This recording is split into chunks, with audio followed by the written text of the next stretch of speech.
நம்ம வாழைக்கு வந்து நம்ம 2வது உரம் வைக்கிறோம்.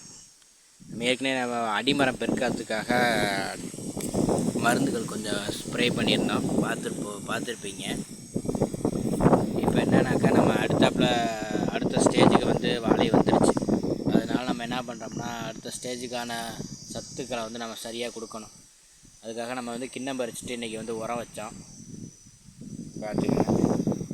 இதில் வந்து நம்ம இப்போ இதில் வந்து தண்ணியை அந்த குழியில் வந்து தண்ணியை ஊற்றிட்டு மண்ணை போட்டு மூடிடுவோம். அப்புறம் வந்து தண்ணி வாழைக்காட்டுக்கு வந்து ஃபுல்லாக தண்ணி பாய்ச்சிட்டு தண்ணியை வந்து வடிய விட்டுருவோம். இப்படி பண்ணுறோம். அதுக்கப்புறம் அது வாழை வந்து அடுத்த ஸ்டேஜுக்கு போயிடும். அடுத்த ஸ்டேஜ் வந்து நம்ம வந்து பூட்டு உரங்கிறாப்புல இருக்கும், கொலை தள்ளுறதுக்காக.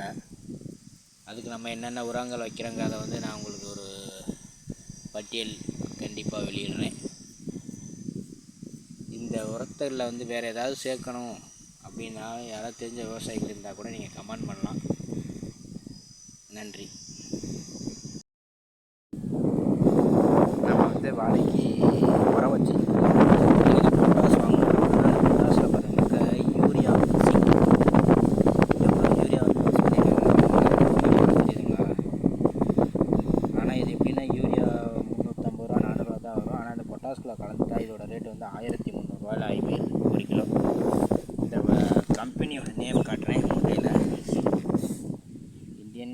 Indian potash limited. ஆமாம், பார்த்துக்கிங்க. ஃபுல்லாக எதுக்கு பொட்டாஸு கூட வந்து யூரியாவை கலக்கிறாங்கன்னு தெரியல. அது கலப்புறான்னு பேர் போட்டிருக்கலாம் இதுக்கு.